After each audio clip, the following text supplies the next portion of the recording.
Hi. There are a few questions I have, but the first question is the US Department of Justice overreaching? Are they making US security worse?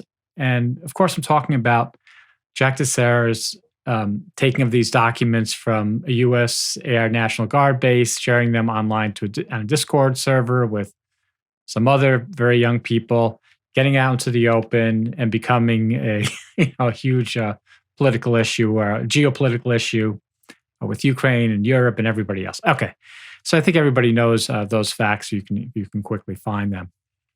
When I watched the video of the FBI sending a SWAT team to arrest Jack Teixeira, a lot of red flags went up in my head. And the more I've thought about it, the more I've gotten really, upset about it. Like I can't understand why the news isn't talking about this, why politicians in Massachusetts aren't talking about this. Now, maybe I'm completely off base. Maybe I just don't know what I'm talking about.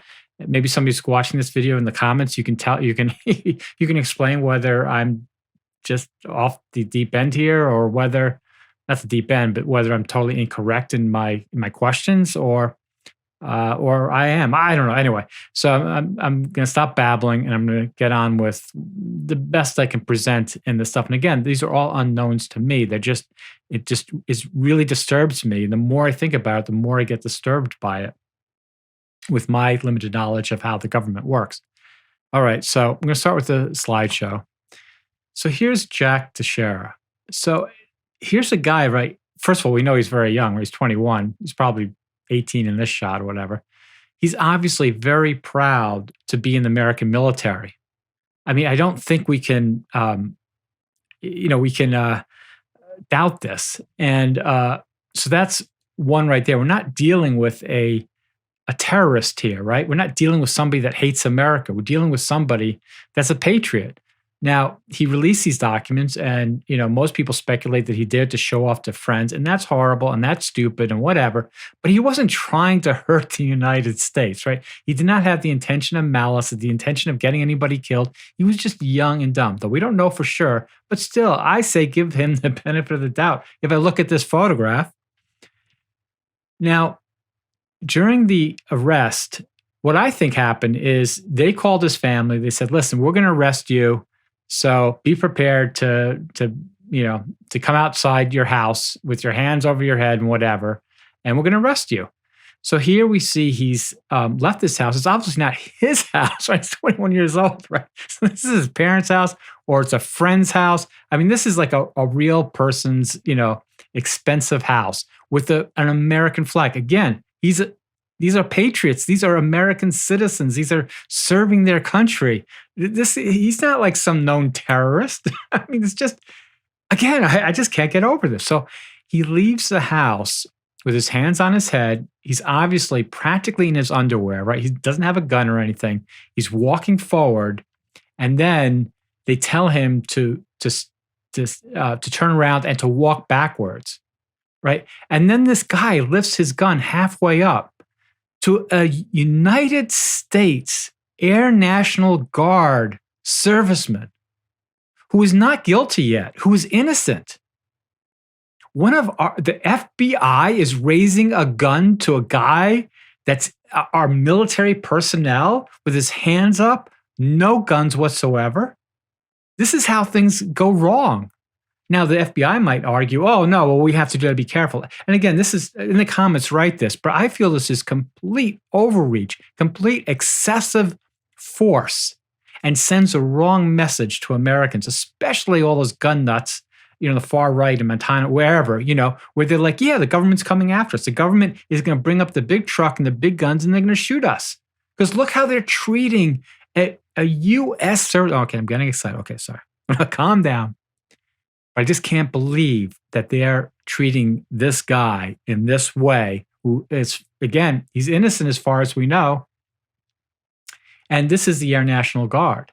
So not only is the FBI humiliating him, they're basically saying, "Hey, yeah, Air National Guard, always ready, always there. No, you're just a bunch of idiots and terrorists. You're here to hurt our country. We got one of your guys. He was ready. He was there to hurt our country, and we brought the SWAT team, and we're going to take him down." I mean, it's just, again, it's mind-blowing to me that no one, no politician, nobody in our government or the press has called any of this. Has said, "Hey, is this right?" Okay. So, starting from the beginning, Teixeira, as far as I know, is an IT technician. He's not like part of the drones. He's not part of the intelligence. He's just a guy working there. He's a support personnel. So if a support personnel are in a room with secrets, right? If they're like the cleaning lady, who's responsible for their access? Them, right? The support personnel, or the supervisor of those secrets, right? To me, it's the supervisor of those secrets. It's not him. He's a 20-year-old IT guy, whatever. He's not responsible. I'm not saying he didn't do something wrong and shouldn't go to jail or anything like that. I'm just saying that he is not really the reason why those documents got out. He was just stupid. But the system should understand that, right? I mean, your security system at the United States Air National Guard should understand that potentially cleaning ladies or IT people or whatever could get access to it. It's their responsibility of upper management to make sure that doesn't happen. And generally, classically, from what I understand in the military, the guy in charge gets the boot if any of his underlings or her underlings do anything. That's just the way it is. So, again, if a support person gets access to secrets and share them, do we fix that problem by focus on him or the supervisor, right? Why is everybody focused on Jack Teixeira? Right? He's not why these documents got out. In my opinion, it's a supervisor. So when an institution directs blame to the lowest person in the chain, then the function of that institution collecting and acting on intelligence while keeping it secret is replaced by protecting the political structure of that institution, right? It's management. So to me, going after this guy is basically saying the United States National Air Guard, that the people in charge of that are more interested in their careers than they are in, protecting secrets. Or are we reading this wrong? Am I reading this wrong? Did the FBI prevent the United States Air National Guard from dealing with their problem? It's really their problem. It's not the FBI's problem. I mean, yes, once the documents are leaked, it's the FBI's problem, but ultimately, it's a problem of the United States Air National Guard to fix. So by sending in an FBI SWAT team, is Congress treating USANG more like, that's abbreviation from the United States Air National Guard, more like a terrorist organization than protector of U.S. interests? Again, I don't get it. To me, it's unbelievably disrespectful to send in a SWAT team to arrest a U.S. soldier that is still presumed innocent. Again, I'm sorry to keep raising my voice, but it's just mind-blowing to me. So why wasn't Teixeira taken into custody by the U.S. National Guard? That's what should have happened. That's what would have made me comfortable as a citizen, is if the U.S. Air National Guard, if their MPs or whatever, or some part of the military, drove up to the house with the flag and he walked and he got into the car. And then I'm like, hey, yeah, they're going to deal with it inside. They know it's their problem. They're treating this kid respectfully because he's still innocent, and they want to send a message to every kid in the country: you're innocent until proven guilty. We're not going to send a trigger-happy SWAT team to arrest you if for everything we know so far is that you are devoting, part of your life to our country. Just mind-blowing. Okay. So can we conclude that our military has been weakened by political favoritism within it, or is the U.S. Department of Justice overreaching? This seems to me a big question here. Now, the United States military, they can't say anything. They're not a political organization, right? So they can't a guy can't come out and say, hey, listen, the FBI did the wrong thing here. They can't speak. But the U.S. Department of Justice, they can speak. They do hold press conferences. So it's unfair that the U.S. Department of Justice, which can have press conferences, can send the FBI or SWAT teams, that they get to control all the narrative, and there's nobody there defending the U.S. military. Why? Why? So why didn't the FBI arrest the officers, if they really cared about the problem, who allowed Teixeira to take the documents off base, right? Why aren't they pulling up to their house? Why are they arresting the cleaning lady? I mean, sorry to use that term, but it's ridiculous that they sent in the SWAT team to arrest this kid who's really has nothing to do with what went wrong. So again, why is Congress and the U.S. Department of Justice letting the FBI treat Usang as a terrorist organization by sending a SWAT team? I just don't get it. Why aren't our politicians or our press asking any of these questions? He was arrested in Massachusetts. I live here. I live in Massachusetts. This is a blue state. Why is it supposedly we hate guns? Like, yeah, we hate the whole militarization gun culture. Why aren't we saying, hey, what are you doing sending a SWAT team to arrest one of our, innocent citizens, are you a citizen of a state or whatever you want, I forget what you call them. Residents. Yeah, arresting a residents. Where is anybody in Boston, calling this out? Okay. I don't know how many slides I have left. Why is the U.S. Justice Department glorifying guns by showing excessive force on TV? Why aren't they embarrassed about this? Why not a peep from Blue State, Massachusetts, which I already said? So here, again, he's walking forward at the SWAT truck in the middle of half that driveway. They tell him to turn around, to walk backwards.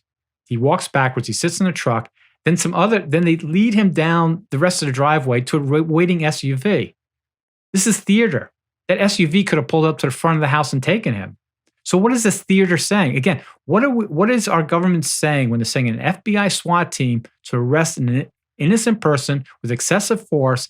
And for what we understand, this innocent person is a patriot, is, loves America, whatever, all those, things you like to say that about, thank you for our service. There's all this service stuff, and you're treating him like just like blew up a school bus or something. Yeah, so that's it on my slideshow. Anyway, I'm sorry for raising my voice and getting excited. I know it's bad. It doesn't do me any favors, but again, I just can't get it. I just don't get it. And hopefully maybe somebody will watch this video and in the comments will explain, give me your thoughts if you know more about this, what's going on. But my conclusion is this just shows that we're very weak as a nation, that we've lost our way, that we don't respect our own institutions, our own kids, our own people. Like, why would anybody want their kid to be in that situation where if he stumbled and fell and that guy with the raised guns, he's reaching for a gun and shot him? Because that has happened, right? So why is that? Why aren't just regular parents out there saying, hey, no, this is what's wrong with our culture? That why didn't the head of the FBI in Massachusetts and the head of USAG, why don't they ever get together? Why aren't they friends? You would think they would be friends. They'd at least talk or meet at some conferences. Why didn't they call each other? Hey, listen, wow, these documents got out. Big problem. How should we handle it so we both don't look like we're grandstanding? Like, where was that call? Why was this kid treated so impersonally, as like I said, like as a terrorist, as an object, not as a human being? How have we lost our ability to be human beings? Every time I watch these clips, that's what I'm like. I'm like, what kind of country? How can a country survive when it has a police state? It looks like a police state. That when anybody is assumed to be a little bit wrong, that they send in all these guns and stuff ready to kill, and there's no recognition of how things really are, like the humanity of it. Okay, I'm blabbering. See you later. Thanks for watching.